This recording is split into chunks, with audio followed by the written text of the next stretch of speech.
So good afternoon, everybody. My name is Denise Octavia Smith, and I bring you greetings from Hartford, Connecticut.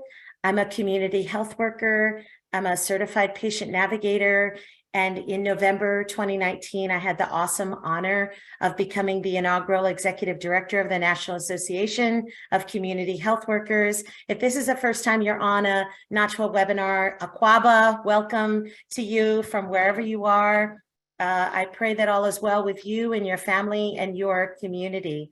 The reason I put this quote up to start is because I just recently released this quote along with a link to the new APHA policy that was just released in 2023, talking about CHW's roles advancing racial health equity and addressing structural racism. And I'm going to read the quote because it helps you to understand, first of all, my thinking and why I was so excited about the policy, but it also helps to frame some of why we're here today. So what I wrote on behalf of the policy was, you cannot understand the trust, commitment, expertise, or authenticity of community health workers without considering the populations and communities from which they originate. Those which have experienced historic and structural marginalization, othering, stigma, oppression, and barriers to the social drivers of health and well-being. I want to welcome all CHWs, promotores, community health representatives from tribal nations. You're a peer, you're a doula, you're an outreach worker, you're a navigator. We know that there are hundreds of different work titles. But I understand that you may identify with the core identity of a CHW, and I'm going to talk about that today. I also want to thank the allies for joining, and I'm making the assumption that you all have come on board because you are allies. It may seem odd that we are doing a webinar on who are CHWs. After all, we have an APHA definition, and for the last couple of decades, this definition has really upheld the profession. In other words, it's helped inform answers to the question, who are CHWs?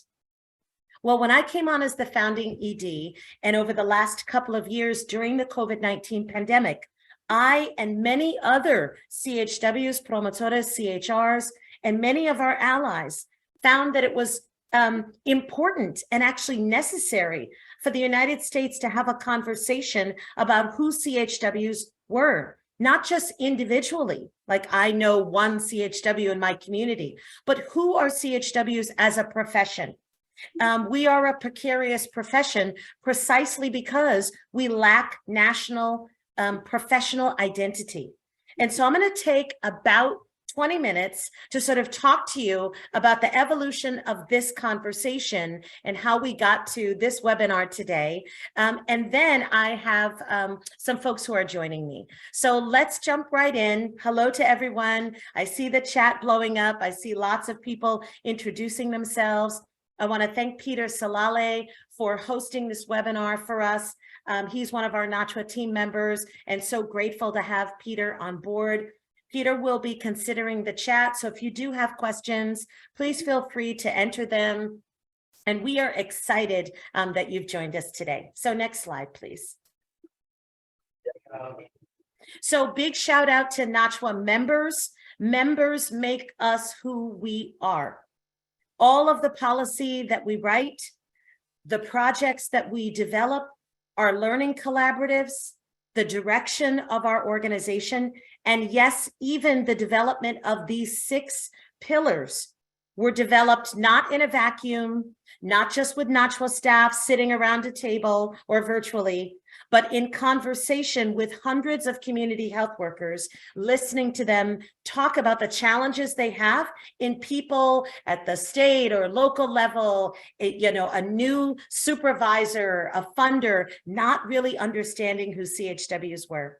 Members are special to us. We are so grateful that you're walking with us as we grow as an organization. And there are numerous benefits to membership. So if you're not a member and you're interested, come to our website and find out more. Next slide, please. Another big shout out to the NACHW team.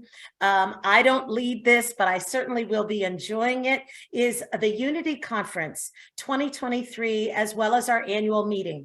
If you are a member in good standing, we want you to come on August 3rd and take part in voting in new board members, hear about our strategic plan, meet our board committee co-chairs and the members of those committees, and hear our board treasurer, our board chair, our board secretary report on our year's activities. If you're not a member, we welcome you to attend the Unity Conference. Listen, the Unity Conference is much bigger than NACHW. It was going on for many, many years before the National Association even came into being. But after we launched as a 501c3, the Unity Conference was sort of gifted to us as something that we could help coordinate. This year, we're super excited that it's going to be in Austin, Texas. I believe it was just last week, our member and partner engagement associate hosted a listening session with Texas CHWs, promotoras, CHRs, and allies, as well as CHW networks and associations from Texas, to hear on the ground across the state the vision that they have and how we can make sure we amplify the excellent work that's happening in Texas. So stay tuned for more, and we look forward to seeing you. Next slide, please. Okay, beautiful. So I'm not sure, Peter will let me know if others have joined, but already we have with us today it's sort of an informal panel. I'm just going to call it a conversation. I'm so happy that Shannon Lajewski, who is a board member of NACHW and also a CHW and founder of the Rural CHW Network, principal at Everyday Life Consulting, is joining us today. I'm also super excited that with us is Mageline Begay. I call her an OG. Mageline Begay has done many, many things, including being a senior member for the National Association of CHRs, but also representing the Forest Lake chapter as president on the Navajo Nation. And of course, we know that Mageline, she's supported much organization for the National Association as well as other programs. I understand that Lily Fox has joined us and Maria Lemos. So beautiful. Y'all don't have to come on camera now if you don't want to, but I want to acknowledge both Maria Lemos, promotora, board member of NACHW Emeritus, and executive director of Visión y Compromiso in California, as well as Lily Fox, who is a NACHW board member. She is a past NACHW ambassador, and also she is representing South Carolina. She's also the chair of our board nominating committee. So we just have an incredible, incredible group with us today. So everyone, as I mentioned, give me the first 15 minutes of this session. I'm going to try to move through some things clearly for context. Then we're going to bring forward our speakers and share some free resources with you. Next slide, please. Okay, so here's what we're going to do today. We're going to talk just very briefly about community health workers. And of course, I'll say this now and I'll say it later. We're using that really as shorthand, as an umbrella term. NACHW has identified 190 different work titles of individuals who identify with CHW values and identity. So we're going to talk a little bit about that. But I really just want to anchor our workforce through this lens of racial and health equity in the United States. Then I'm going to highlight just a few national sort of trends, provide a historic overview of the workforce in terms of some of the sort of signature or seminal works that have driven our workforce. I'm going to share the 6 pillars and tell you what the 6 pillars are. And then Peter will join me to offer free resources. And then we're going to hear some reflections from all of the people that I've mentioned today. Next slide. Okay, so oftentimes when I'm presenting about CHW identity, I really like to start here. For me, the honor of being the ED of NACHW and having this role is that I get to position conversations about our workforce in the context of this long road to equity that I see happening through the history of the United States. Now, this is a super high level history. I'm not hitting even, a tenth of the points that we could hear. But beginning as early as the mid 1860s, when a number of treaties came forward between the US government, who had taken, without the will of the hundreds and hundreds of sovereign nations that existed in the United States, and formulated treaties, which were often broken, if we are to be honest about history. These treaty relationships were supposed to queue up particular rights and benefits and resources, including the right to education and the right to health care. But yet we see today some of the worst health outcomes on our tribal nations. We could jump to 1899, hundreds of years after the slave trade hit the US shores. We look at W.E.B. Du Bois's seminal work, a study out of Philadelphia, looking at the impact of structural racism on Negro health status, income, alcohol use, and employment. We can jump around in history and look at what the United States tried to do with Medicaid and Medicare, focusing in on under-resourced, low-income communities, those with disabilities, and our elders. We could jump to the formation of the Office of Minority Health and a report in 1985 that came out from Margaret Heckler, which actually founded or was the impetus to found the Office of Minority Health, where Margaret Heckler said that we needed an assault on persistent health disparities in Black and minority health. I would argue we have not yet seen an assault because we yet languish in persistent and generational health disparities. We could jump to 2011, a very small report, but to me as a CHW, really important, where the Robert Wood Johnson Foundation surveyed primary care providers. It was about 1,300 providers. And they said, if we could write prescriptions for nutritious food, for transportation, for housing, we would, but we can't because our system is not designed that way. And then right before the pandemic, this is early 2020, we had tens of millions of people from every geography, race, ethnicity, gender, who did not have health insurance, and about 38 million, almost 40 million, who were underinsured. Next slide, please. Why do I take the time to talk about history? Because over the course of the evolution of the United States, treaties that were broken, the transatlantic slave trade, migration from South Central America into the United States, and the wars that ended up taking lands that were part of Mexico that then became part of the United States. Migrations from across the globe into our country. We saw a corresponding increasing diversity of the CHW profession.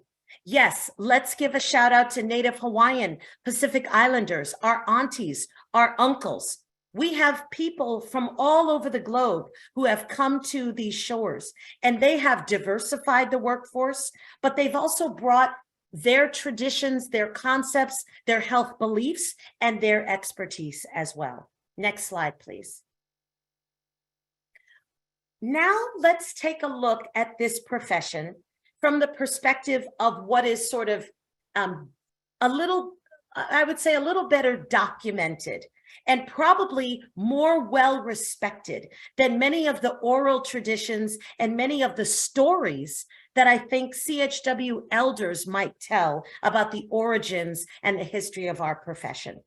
I've put on this slide a couple of pieces of where researchers, funders, policymakers often go to when they try to understand who CHWs are.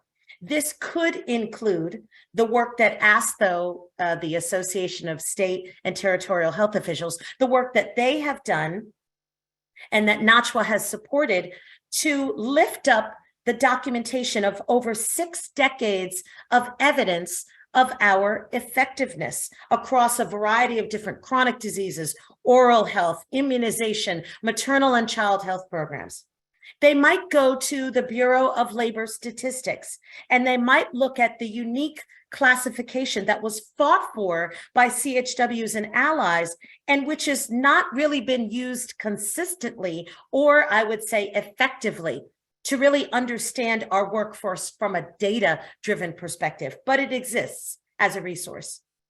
People might go to the NACHW website, and they might look at the excellent data that NACHW has been able to collect on how many dozens of states across the country are expanding Medicaid, how many of them have certification requirements or what those pathways might be, how many states have N association at all, how many of those states have legislation that even defines who CHWs are or determines their scope of work. We can look to the Affordable Care Act passing in 2010. And one of the things I often point to is that PCORI, the Patient-Centered Outcomes Research Institute, in 2010, received funding and invested almost $300 million in over 70 comparative effectiveness workforce studies that all included CHWs as the primary deliverers of service. And then, of course, in the center of the screen is the C3, the CHW Core Consensus Project. And among all of these things, because CHWs, promotores, CHRs had a hand in all of the work that I share, but uniquely, here is a multi-year project that lifted up from the voices of CHRs, promotores, CHWs, and allies, what are the sort of grounding consensus on our competencies, our skills, our roles, and our qualities. Next slide, please. So listen, some of that, that I've shared, you might say, well, we have a proud history here. We've got some documentation. The federal government has recognized us. Things are looking pretty good for CHWs. And, I want to say that, yes, the glass is certainly half full. But something that we said when we released the National Policy Platform for CHWs in 2021 is this: despite nearly 6 decades of research on CHW effectiveness, 2 decades of public health recognition, primarily through really important APHA policies, landmark workforce development studies, which I didn't even get a chance to share here, and a national labor classification. The problem is that CHWs with our allies are still trying to build national identity, state-level policies that respect, protect, and authentically partner with us, and models for sustainable funding that represent the diversity, not of just who we are, but where we are, what we do, and how we do it. Next slide, please. Here's the title. CHWs are the workforce we need for the world we want. We've seen that over the globe during this COVID-19 pandemic. The World Health Organization in 2021 said it was the year of the health and care worker. And around the globe right now, WHO is trying to help countries count CHWs. In the United States, we saw philanthropy. We saw the prior administration and this administration. We saw state and local health departments, hospitals, many other national nonprofits lean in to partnerships with organizations large and small, some of those led by CHWs, some of those co-led, some of those not informed well by the CHW voice. But it is important from the NACHW perspective that our workforce achieve national professional identity, that we lead on policy and in the defining of sustainability. Why? Well, to address growing U.S. public health worker shortages. We know from the data that the public health workforce is an aging workforce. It's a mostly white, it's a mostly female workforce. And further, Those who are studying public health competencies recognize that there is additional diversity needed to present and respond to the realities of our time. CHWs are also critical to strengthen weakness in pandemic response, particularly at the community level. And here I just want to give a shout out to those organizations that are led by CHWs, promotores, and CHRs, because it was those organizations that had the innovation, the relationship, the trust, and the cultural alignment to be effective partners for the state and national activity. But there are other reasons too. To reduce the cost and disease by prioritizing the upstream social drivers of well-being. And of course, to finally begin chipping away and undoing centuries of harm around racial and health equity. Next slide, please. Okay, so the National Association, I didn't spend a lot of time talking about us because we're just a part of the story. We're a young organization founded in April 2019. But what I do want to say, and I don't know, there may be some board members here, obviously Majeline, Shannon, Lily, and Maria are current or emeritus board members. The vision of our organization is to unite this very diverse profession. We are diverse in ethnicity, gender, race, sector, and lived experience. And there are a lot of things that we are trying to do, again, with our allies, our members, and our partners to achieve that. Again, we invite your partnership. We invite your membership. We invite your feedback so that we can become a better organization in that regard. Next slide, please.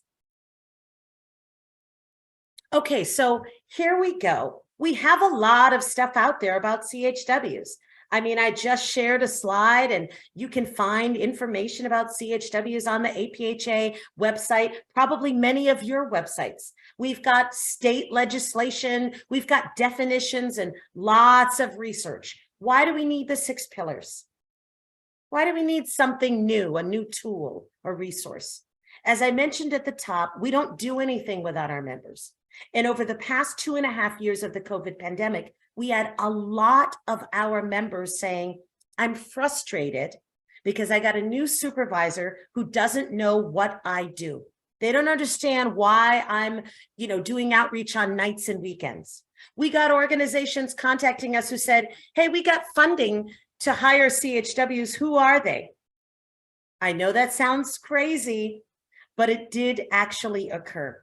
We've had people writing grant proposals, and in review of those grant proposals, those funding NOFOs did not reflect our diversity. They didn't reflect the fact that we were centered in community. They didn't reflect our self-determination, even how we view our profession.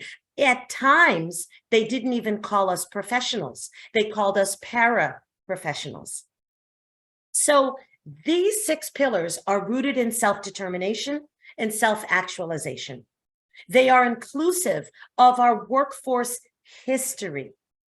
They help to create unity in our diversity. And I think this is the most important, because I clearly come from a long-winded family, we wanted to make these easy to communicate to whoever you are talking to. These 6 pillars are for you if you're a CHW, for you if you're an ally. Are they the only tool you can use? Absolutely not. Do they replace your state legislation? No, they do not. But they are a way for you to quickly and clearly communicate and speak broadly about the profession without feeling like you're leaving some of our workforce out. Is everybody with me? Are you on the same page? So let's go through these 6 pillars quickly, and then let's open it up to discussion. Okay, first, who does the CHW title refer to? All right. Oh, sorry. You can go back to the prior slide, Peter. That's my bad. I'm sure Peter thought I was going ahead. Thank you so much. So we're on the slide, if you're blinking, who does the CHW title refer to? So I'll read this, and you're going to notice that the APHA definition is not here, okay? we are using this as a supplement to the definition to try and describe the who we are, okay? We are, relative to the data and what we know about networks and associations across the country, predominantly women, predominantly persons who are low income, predominantly persons who are persons of color, and those who share ethnicity, diagnosis, socioeconomic status, geography. We could include faith, language with the communities we serve. CHWs are disproportionately, no matter who they are or where they work, disproportionately affected by inequities that often many others experience, those that we are providing service to. And so as a result, we have this unique place, okay? We are service providers, but we're also members of the community. We are trying to prevent disease. We are trying to help people come out of poverty, but we're often living with disease. We are often living in poverty, okay? So I just wanted to give you some grounding. We endorse the APHA definitions wholeheartedly. All that is on our website, but this is a different way for you to begin to have people understand who we are. Next slide, please. Pillar number 1. If you don't remember anything else, we're unique. We are not paraprofessionals. And we also, and this is a shout out to all the other professions, we're not here to duplicate the work, the scope, the roles that you have. Now, I won't read every slide for time's sake, but what we're sharing with you here are slides that we're going to distribute to you broadly. And these become talking points for you if you'd like to use the 6 pillars. Okay, if you only have 1 minute to say to someone, you can say, listen, we're a unique workforce, because that's important. But if you have more time, you can read this slide and you can share with people this and the other resources that we're adding to this in the 6 pillars toolkit. Next pillar, please. Number 2, we are a community-based workforce. Yes, we work in FQHCs. Yes, we might be hired by a state health department. Yes, we might be working in a hospital, but predominantly we come from the workforce. We are working in CBOs and nonprofits. And even when we are working in other institutions, we predominantly want to do our work in solidarity with community. It's not just about delivering services one way. We are creating those services and improving those services with the community voice. Next slide, please. Pillar number 3, we are a diverse and a historic workforce. I tried to cover both earlier, so I'll sort of wrap this up here. Our strength is our diversity. And so if you're at a meeting and you're, trying to have a state level meeting and you only see one African-American CHW representing the entire state, you are not lifting up the voices of the workforce. Where are the CHRs from tribal nations? Where are the CHWs living with HIV? Where are the promotores? Where are the CHWs from Native Hawaiian, Pacific Islander? Yes, these may be smaller communities, but if you're trying to represent, to define, to develop legislation, you need diverse voices here. So shout out to CHWs, whoever you are. Next slide, please. Pillar number 4, we are a cross-sector workforce. I don't know about you, but as far as my professional history concerns, for the last couple decades, I've been hearing conversations like, we need to create clinical and community integration. CHWs, we do that work. We are navigating regardless of the direct service we provide. We come into a home and we might be focused on chronic disease. We might be focused on diabetes education. At the same moment and in the same conversation, we're asking that mother, we're talking to that family about their food insecurity, their hunger needs. We might be sharing with them benefits and opportunities that we've heard from other CHWs or other programs. We're referring them not just back to our organization, but through informal referrals. We could be making connective tissue to a faith organization, to a support group, to many other systems that help the family or the individual achieve their goals for health and well-being.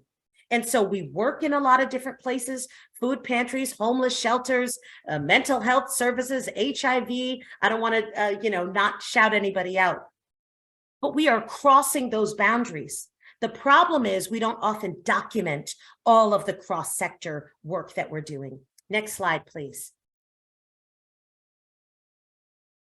Okay, we're at number 5. We're a proven workforce.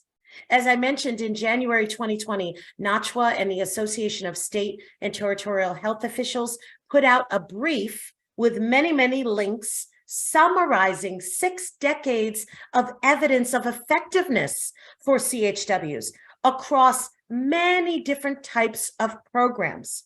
Now, perhaps people are not always aware, but I want to say 2 things about that. One, oftentimes the evidence that is lifted up in peer journals or, academic journal articles is that data that is coming from organizations that have the capacity, the dollars, the staff, the resources to evaluate. Every organization doesn't have an evaluator and someone to analyze the data. That does not mean that there is not evidence in CBOs, in CHW-led organizations all across the country. And so what we want to do a better job in is actually finding that evidence, okay, and lifting that evidence up. Next slide, please. And this is the last slide. So our last slide, number 6, is that we are a precarious workforce. And precarious to me, I used to hear this word precarious when it referred to sort of gig workers. And they would say, oh, they're a precarious workforce. Well, for many, many decades, CHWs have been a precarious workforce. We are majority female. And given our identities that I described earlier, we are among the lowest paid among all health professionals. We often lack respect as leaders, and we often lack inclusion in the development of policies that are supposed to sustain our profession. Many of the grants that come to us as opportunities are actually not for us. They're for larger academic organizations, large hospitals, and smaller CBOs or CHW-led organizations are often competing for those dollars. But even when those dollars come, most of the time they're grant funded, and so they're short term. So again, there's information on each one of these slides. And guess what? We want to share all of these slides with you so that you can use them as you'd like as talking points. So next slide, please. Okay, so let me just hand it off to Peter. You all have been listening to me talk for a really long time. I appreciate your patience. I just wanted to be thorough. Peter, if you could take the next couple minutes, and then we're going to bring forward the folks who are on our panel today. Yes, absolutely. So we've seen some messages in the chat, especially about the PowerPoint slides. We'll be happy to share those. But we have a big collection of resources in addition to that we'd love to share. On our website, we have a fresh new webpage that just went up for the 6 pillars. Contains all the information from this discussion you've heard here. Gives you an outline of the pillars, an outline of the CHW identity, what defines them, as well as some great resources to share with your audiences. We've got graphics, we've got writing for the graphics for social media or email. And we've got a really nice infographic that is, pretty big, but very informative at the same time, and it looks great. So let me just copy paste a link to that in the chat here. So yes, our gift to you, we'd love for you to just take these resources. You can spread them far and wide, talk to your audiences, post on social media. There are some great things in there. I can real quick just share what the page looks like for folks. Just a second. And, oh, 1 second, sorry. There we go. But yes, we've got some awesome graphics for you all here. A great collection of information. Long form copy and Twitter copy. And our magnum opus, we have the full-size infographic. Very informative. Big thanks to Carla Salinas on our comms team for helping me work with this. It came out very well. And also, this is also all available in Spanish as well, with full translations for everything here. And the recording of this session will also be added to these pages, as well as the PowerPoint.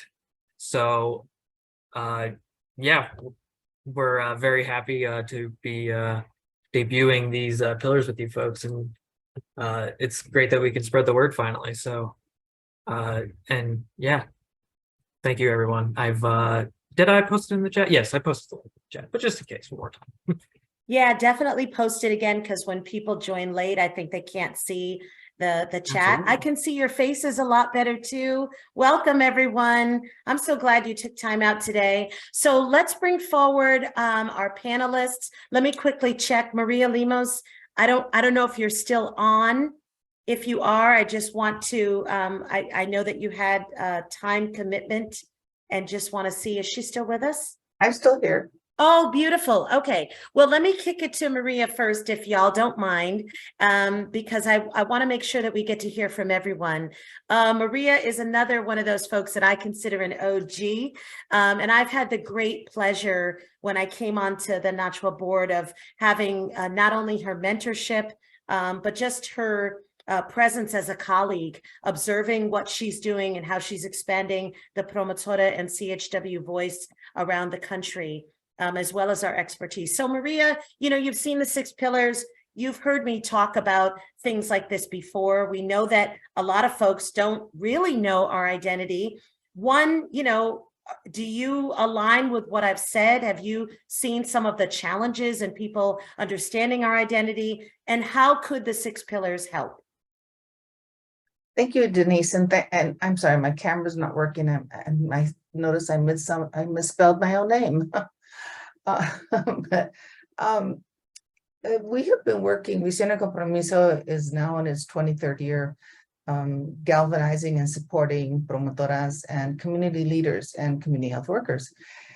We started as primarily a Spanish-speaking organization that supported the promotor model in the community. And for us, and we've been describing the promotor for 23 years now as the person who has that servicio de corazón, the person who historically is in our community, who is serving, providing information, resources. Much of what you hear now is the language that we've been using for 20, 23 years. It is because it's heart-centered. We say that the heart has no color, and so the characteristics of this promotora in the Spanish-speaking Latino community exists in every community. We have different names for them. They could be sister friends, they could be aunties, they could be other terms, but it really is that characteristic, the heart, and why individuals go out in the community and help. It's an important distinction because for many years, that person was, in a way, not maligned, but really not thought of as really important, even though they did extraordinarily important work. They were out there providing resources, navigating, just doing all the things that we know today are really critical. What Visión y Compromiso has done through its network of promotoras and community health workers is really developed the recognition and the essence of that individual. And we believe that community transformation happens by centering on that individual. If we provide training, support, advocacy, all the things that we do in Visión, then that individual changes, supports their, their individual characteristic changes, their view of the world, and they change their family, and they change their community. And that's what we've seen over time. We are now actively involved in the employment factor. We started a workforce initiative about 6 years ago for promotoras who wanted to work. As you know, many CBOs, promotoras are affiliated or work with CBOs, community-based organizations. And the difficulty there is that there is very little funding, or it's soft money, or it's just most of the CBOs are unable to continue supporting promotores. And so, but they want employment. We know that employment is the big factor in changing social determinants. And so we are now advocating, as they have asked us to, for employment opportunities. We developed a workforce initiative to support the pathway towards employment, and also working with the organizations that would employ them, so that they can learn how to embrace the promotor in their organization, how they can, through management, they can support the integration of the promotor model. And not only with employment, but also to partner with other community-based organizations. We do believe that a community-based organization should be recognized as a partner. For instance, if I'm diagnosed with diabetes and they tell me to eat better and exercise, but I don't really know how to work the nutrition piece, and I don't have a gym near me, nor do I have the money for it, but there's a CBO right nearby that has a program that is 2 blocks from me. I can walk there. They speak in my language. They're promotoras who I can relate to, and I'm more likely to succeed. But promotoras have been around forever, and still the systems don't recognize us. It's not until recently, with pandemic, that we've been called essential workers. And all of us in our communities, in our respective racial and ethnic communities, now are called essential workers, when we've been doing this forever. We've always been providing information. We've always been supporting food to our families. We've always been looking out for each other. And now, as essential workers, we're taking advantage of that and saying, okay, we're essential, so now pay us, pay the communities of promotoras and community health workers in the community. But again, there is no funding stream that goes directly to CBOs to hire promotoras and community health workers in the community. Now, the community health worker benefit and the community health worker emphasis, unfortunately, doesn't always apply to promotores. The language itself, while through NACHW and through APHA, is an inclusive language. It does a disservice to the promotor and the promotor community health worker with CBOs, because it doesn't designate it. And the federal government, if it's not designated, it's not going to pay for it. And so we end up on the short end of it either way, because we don't have enough grant money and the federal government doesn't recognize the community promotor or the CHW. So we've been advocating. We've had a couple of trips taking promotoras to Washington, D.C. to inform our legislators, our congressional representatives about this. It's not a difference, it's a distinction of community promotores, so that we can really start to look at how to direct funding to those community-based organizations where many of us are at. When we talk about increasing the workforce, we think the workforce is in the community. If you want to go from 10,000 to 50,000, then support community-based organizations to hire the promotores. Denise mentioned that it was an equity issue. Most promotores and community health workers are women. So it is a woman's equity issue also. They want to work, they want a fair salary, and they want retirement, they want benefits. Most promotores and community health workers who are in the community don't have benefits and don't have retirement. Imagine, I tell people, imagine, would you work for 8 hours as a volunteer and then get a $50 stipend, a gift card? And that's the history of the promotor community health worker model in the community. And we're saying no. We want salaries. Promotores and community health workers want to be engaged. They want to continue to do this wonderful work that they do, that they're recognized for now. But there isn't a sustainable funding stream for community-based organizations to really hire and promote and to advance the work that the community is doing. So our contribution to the NACHW discussion is really bringing forward that the community-based organizations and the promotoras who are affiliated with them or who work with them, to really start expanding the view of who we are. We're not all in health, we're in behavioral health, we are we say that a promotora has a space from preconception to death. And so if you think of the health continuum, there will be a space for us. This is justice involved, it's everything. And we actually have programs that are working with preconception, and we're also with 0 to 5 and with death and dying. From the work and the community work is so important. It contributes and it enhances the work of the plans, hospitals, and clinics. And so we're actively involved in lifting up the community promotor, community health worker. Our curricula is in Spanish and in English, and we really encourage a broader view of the funding and the representation of promotores and community health workers. I'll stop there, Denise, and I'll put my email in the chat, and happy to answer any questions. I think the advocacy piece right now is really critical to move the agenda, to expand the point of view of who we are. The systems are not conducive to supporting the community-based organizations and the hiring at the community level. So we have to advocate for changes. This is a new time. We cannot be as linear as we've been with CDC, HRSA, and all of the federal agencies. So thank you, Denise. Thank you, Maria. I think if you're just meeting Maria for the first time, now you know what I mean by her being an OG. NACHW, we are a network of networks. There are many organizations that are our members, and they are diverse as our profession.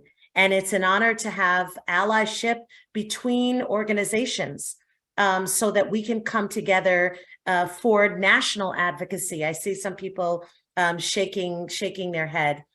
We also had a webinar yesterday focused on policy, and many CHWs and allies were calling for action. I know we can throw those slides into the chat now. I don't know if the recording is ready, but in this diversity, we must unify, as Maria said. If we don't come together, CHW and Authentic Ally, and begin to drive the definition of who we are at the state and national level, begin to lead the discussions of the cohort of services and our recognition and our reimbursement in Medicaid, if we don't begin to solidify our part in transforming systems, not just working downstream, but working upstream to finally begin to reverse generational poverty, generational disease, right? Generational preventable death.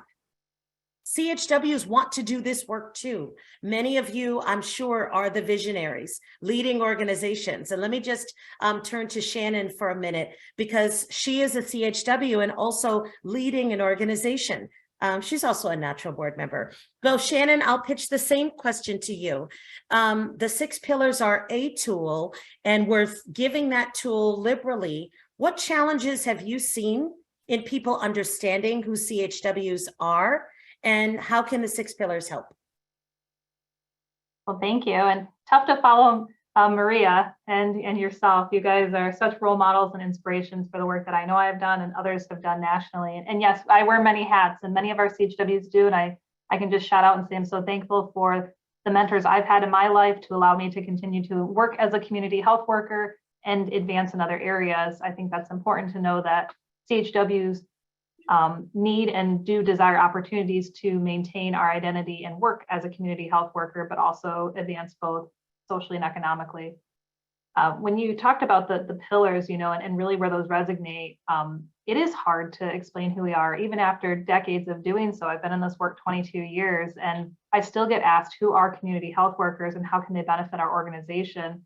I always lean on our historical context and our community-based and our uniqueness to let individuals know that we're not duplicating other fields of work, but rather enhancing. And as we grow, whether it's your community care model or your clinical care model, we need a diversity in our workforce. And then that historical diversity, you know, as Maria and others have leaned on the context that we're not, for lack of better terms, a one size fits all, right? We do have different cultural representations. We do have different titles and that collectively we have a common skill set, but we do need to elevate all of those various titles and the historical context that they have.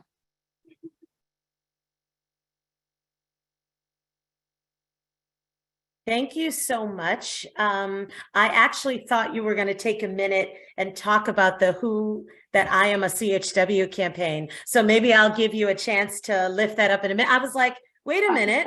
I'm always a big advocate, and I know I usually do, but I shy away from it sometimes. So yes, I'm That's all right. We're going to come back to it. Before y'all leave, I want you to hear about the I Am a CHW campaign. So I think that was one of the ways that I met Shannon. Also, one of our team members, Angie Kuzma, who's our policy and advocacy manager, put the slides in for yesterday's policy call. I don't want you to miss that because we talked about HR 2617, that legislation that was passed through the omnibus.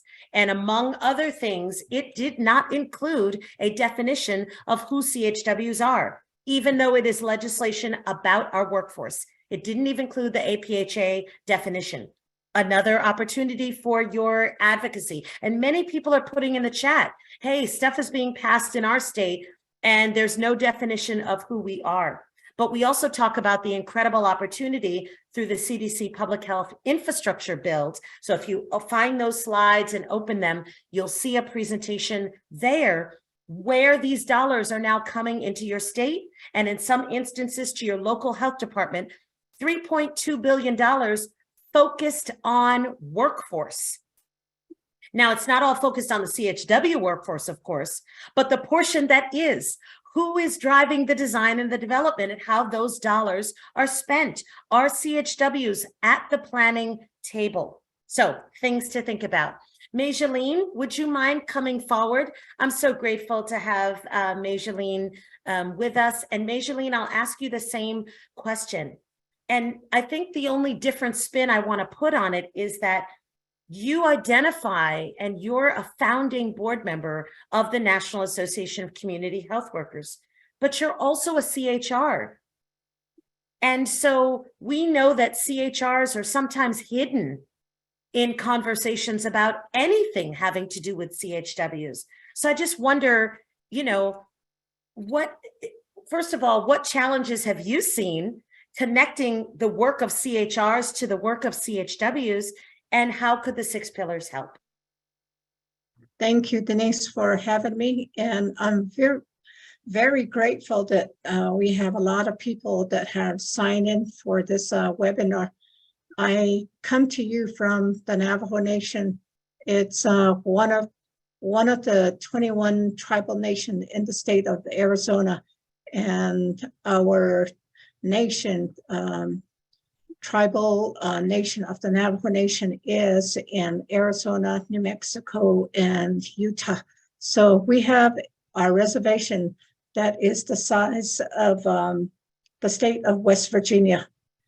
And so one of the diversity within our nation and other tribal nation is the lack of infrastructure. And you will be surprised to hear that majority of the routes that we take to conduct our home visits are still done on dirt road. We come into the homes where there's no indoor plumbing. And we come into the homes where there's lack of electricity. It's really hard for us to call our client and let them know that we're going to be coming to see them due to lack of dependable cell services on our nation.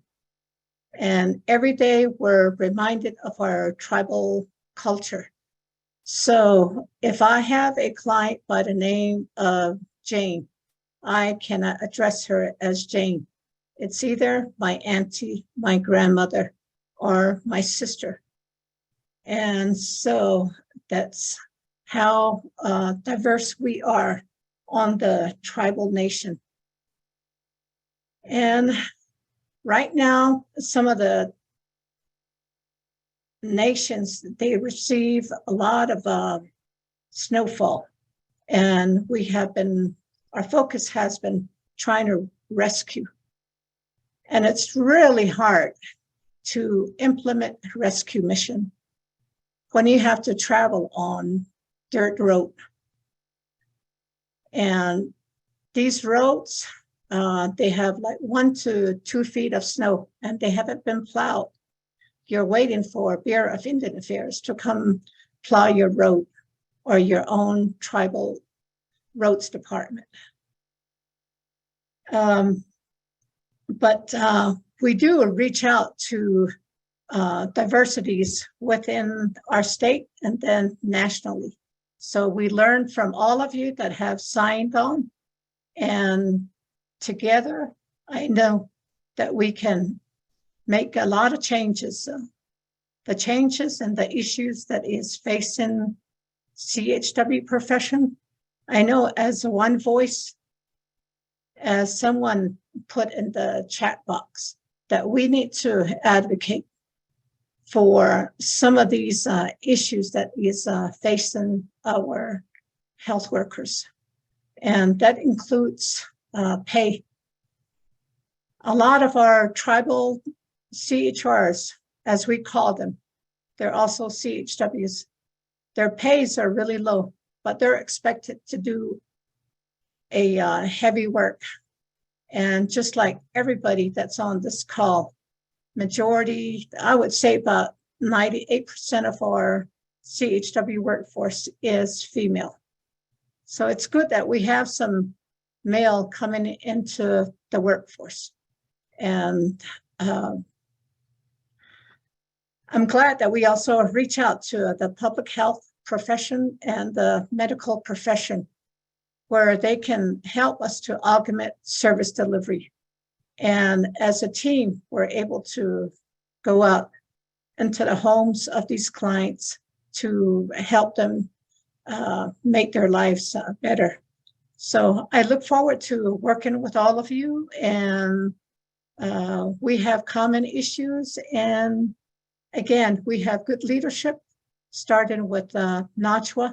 And I know that some of these issues can be brought to our national leaders in Washington, D.C., and also at our state capitol. Thank you. Thank you so much, Majeline. I always am grateful for time. You know, Majeline, I don't think I'm talking out of turn. You know, even she experiences the digital divide and the challenges of leading CHRs when she was directing a program, trying to support other CHRs living in such stark contrast to the way we think most people in America live. I remember talking to you during the pandemic and you telling me that over 90% of the CHRs were returning to homes after they had done a day's work, to a place without electricity or running water. Our workforce is precarious. Now, couple that with low income. So forget about just the digital infrastructure, the electric or water infrastructure, but couple that with getting what I would call poverty wages. We have a lot of work to do. Let me just give a shout out to some of the promotoras I met in El Paso on the border. I shared in the chat, and I'll voice over. I met a woman in her 70s who has been doing this work for decades. She's getting paid $9 an hour to do this work. This is not right. And so we can't just talk about the value of CHWs. We can't just loosely say, oh, we work. Oh, yes, we partner with CHWs. We can't do that and say that we are centering health equity or social justice while one person at the table is getting paid over $100,000 a year to sit at the table for the meeting, and another is being paid $9. Let me just hand it to Lily Fox. Lily, good to see you again. I got a chance to see you in person in South Carolina. So what's up? Lily is a leader in many respects, and she'll talk about her own work But Lily, you know, I'm just going to say that's the same thing. First of all, you work in rural communities, but you also are addressing policy, and, you know, you're working at many, many levels. What are the challenges that you see in terms of our identity? And let me just say, Lily and I had a funny conversation. I don't know if it was via email or on the phone. And I told her, someone asked me, you know, they said, why do you keep saying an authentic CHW? I don't understand why you keep using that phrase. They said, the person said, I've just completed a training at XYZ college, you know, and I provide, am I an authentic CHW?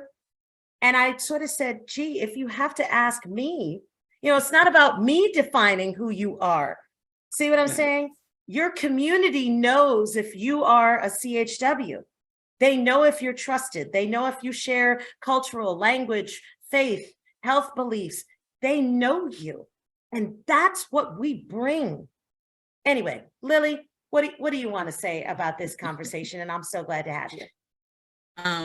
Thank you, Denise. And thank you to my other fellow panelists. Some of the challenges I face in talking to the politicians, because I do that every chance I get. I talk to the secretaries, I talk to the law clerks, whomever I can get, whatever ear I can get, that's who I talk to.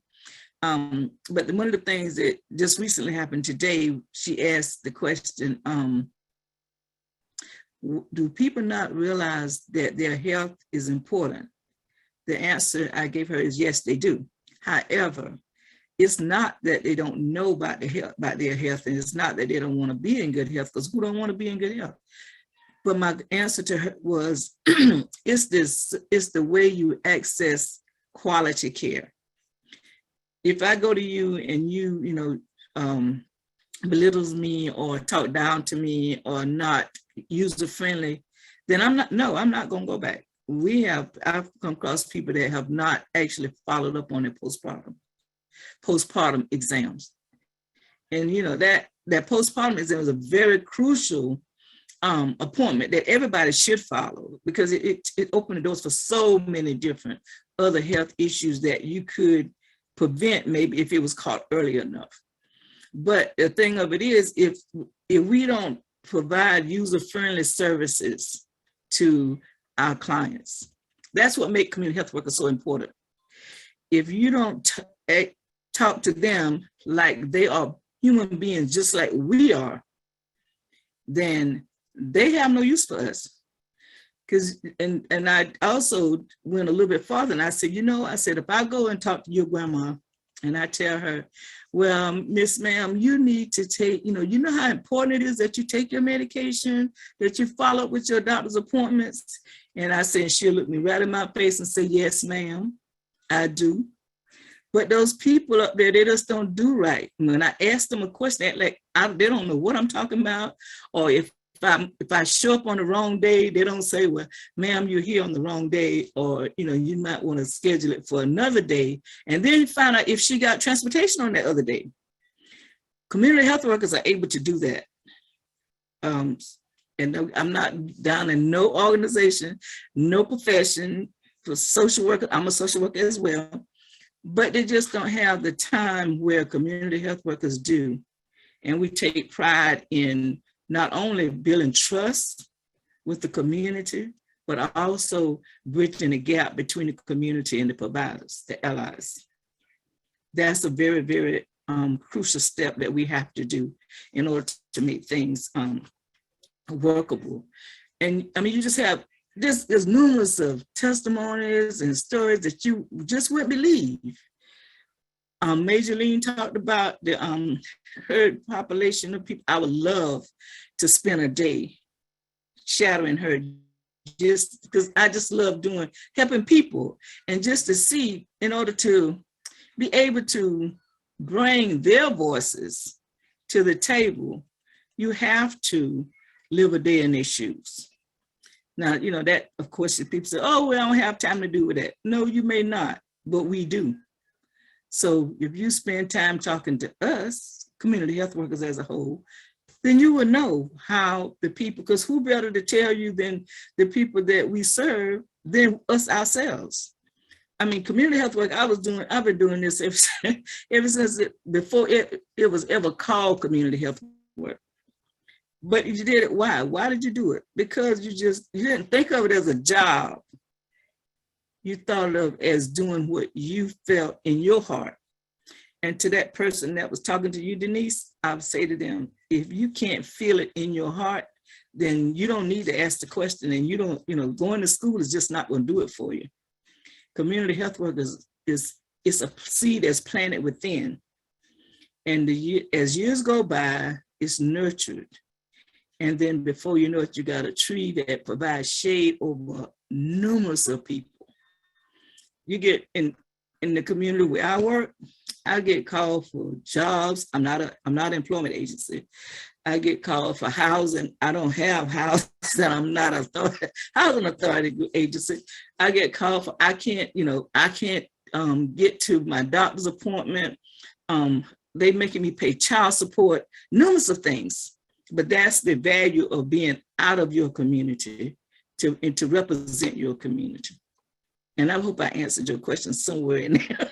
Listen, you did that and even more. Lots of folks are shaking their heads, and just resonating with what you're saying. The chat continues to blow up. This is such a good community. Just wish we were all together.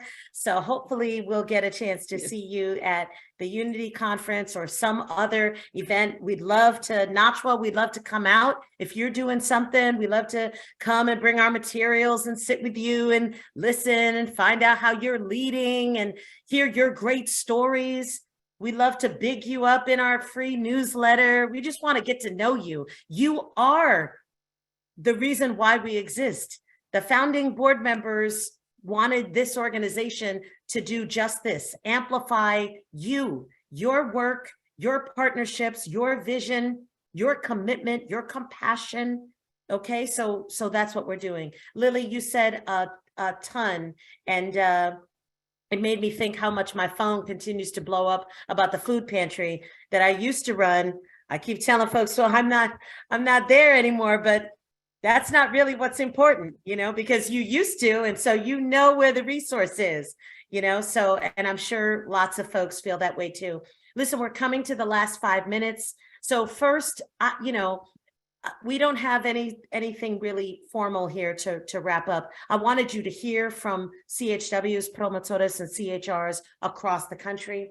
I wanted to offer the 6 pillars as a resource. You can use one slide and maybe use all 6.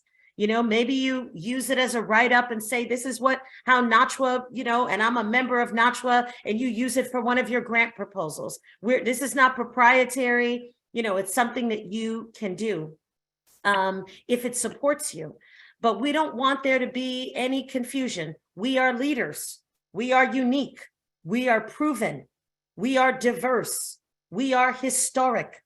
We are already working across sector, as you heard time and time again, and yet we are precarious. And I did put into the chat just some examples of some of the data that we are collecting.